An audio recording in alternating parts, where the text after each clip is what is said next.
Baiklah, Assalamualaikum warahmatullahi wabarakatuh. Perkenalkan, nama saya Riki Maulana dengan NIM 1523166 kelas BD 23B1. Nah, di sini saya akan mempresentasikan tentang materi Corporate Social Responsibility atau yang dinamakan CSR.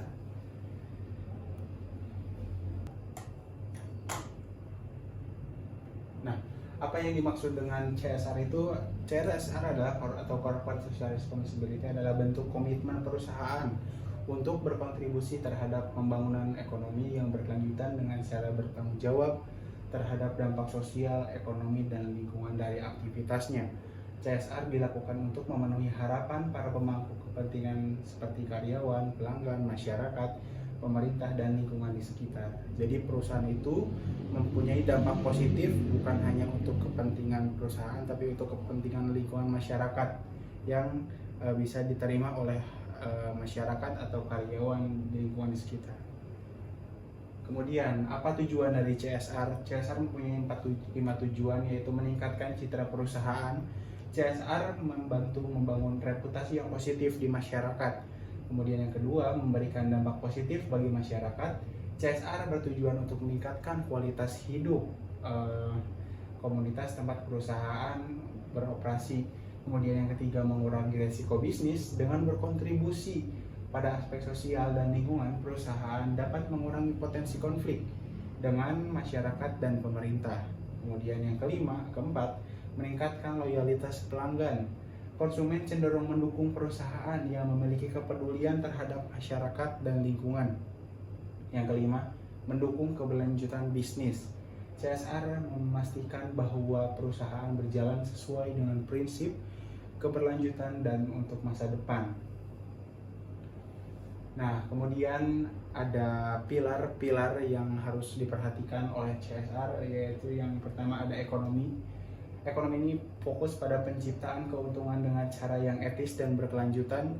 Kemudian pilar yang berikutnya adalah ada sosial. Ini yang akan melibatkan kegiatan yang memberikan dampak positif bagi masyarakat seperti pendidikan, kesehatan, pengembangan komunitas, lingkungan hidup, dan lain sebagainya.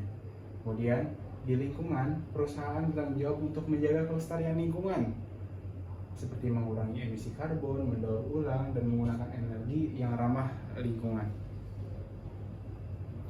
Selanjutnya ada prinsip-prinsip dari CSR. Yang pertama adalah keberlanjutan. Program CSR harus berorientasi pada dampak panjang juga bermanfaat. Kemudian harus transparansi.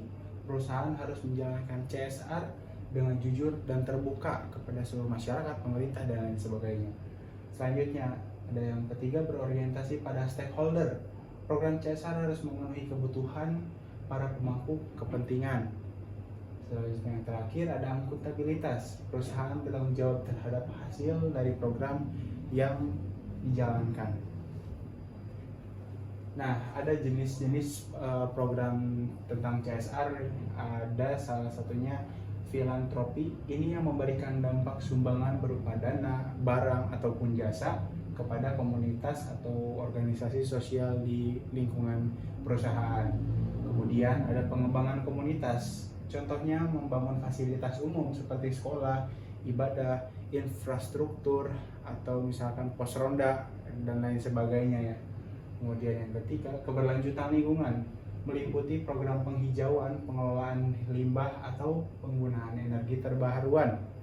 Selanjutnya yang terakhir, kesejahteraan karyawan. Ini memberikan pelatihan, jaminan kesehatan, dan lingkungan kerja yang nyaman dan inklusif bagi karyawan. Jadi fasilitas karyawan pun harus kita penuhi sebagai bentuk CSR kita kepada karyawan. Seperti itu. Baiklah, selanjutnya ada manfaat-manfaat CSR, dan manfaat ini itu akan berdampak bagi perusahaan, masyarakat, dan lingkungan. Yang pertama adalah bagi perusahaan, meningkatkan reputasi dan citra positif di masyarakat. Kemudian menarik dan mempertahankan talenta terbaik.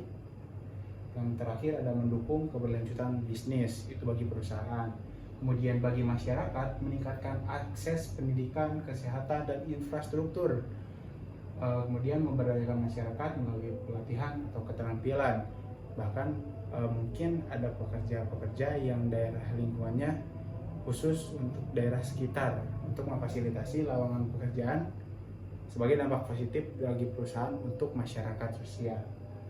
Kemudian manfaat bagi lingkungannya itu mengurangi polusi dan jejak karbon, melestarikan sumber daya alam, dan meningkatkan kesadaran lingkungan.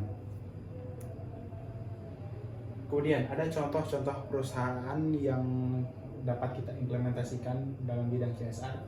Misalkan ada perusahaan teknologi, itu menyediakan pelatihan coding gratis untuk anak-anak muda di daerah terpencil. Kita sadar ya kalau misalkan pendidikan ini tuh nggak semuanya belum rata, dan ini tuh harus kita dorong juga untuk perusahaan teknologi ke daerah pelosok yang harus kita jajaki supaya mereka juga mendapat pengetahuan yang layak seperti itu.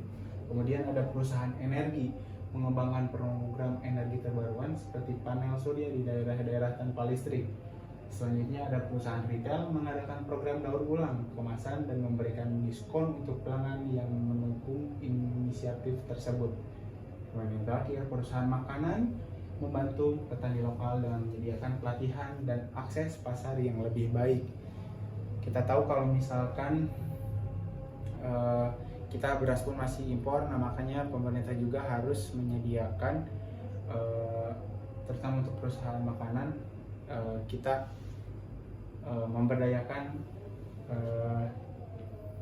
masyarakat sebagai petani. Jadi kita gak boleh impor lagi, kita manfaatkan dengan petani yang kita ada.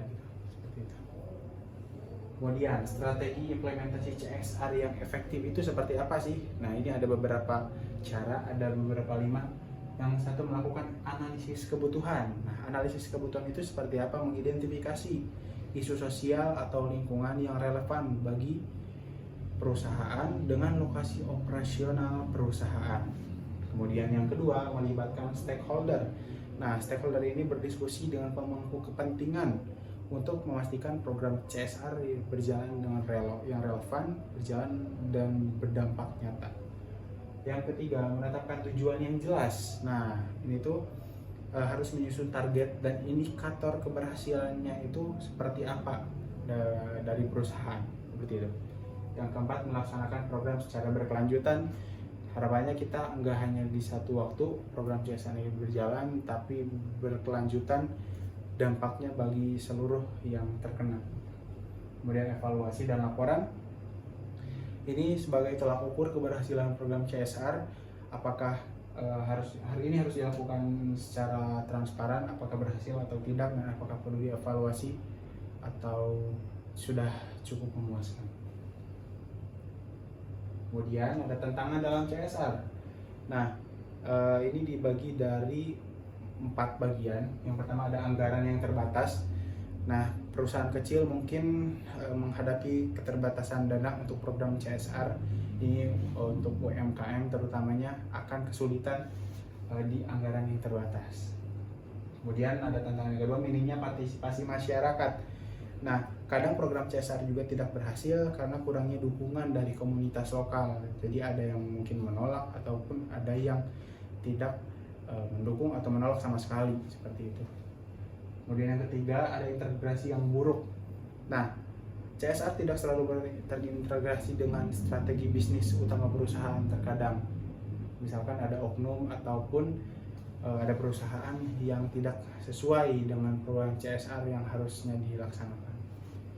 Terakhir ada kurangnya monitoring dan evaluasi. Nah, ini tidak semua perusahaan juga memiliki mekanisme untuk mengevaluasi dampak CSR secara berkala. Nah, kesimpulannya, CSR atau Corporate Social Responsibility ini adalah elemen penting dalam operasional perusahaan modern. Dengan melaksanakan CSR, perusahaan tidak hanya berkontribusi kepada masyarakat dan lingkungan, tetapi juga memperkuat keberlanjutan bisnisnya. CSR yang dirancang dan dilaksanakan dengan baik dapat memberikan manfaat bagi semua pihak yang terlibat. Baiklah, mungkin itu saja yang dapat saya sampaikan. Mohon maaf bila ada kesalahan dalam menyampaikan. Terima kasih atas perhatiannya. Wassalamualaikum warahmatullahi wabarakatuh.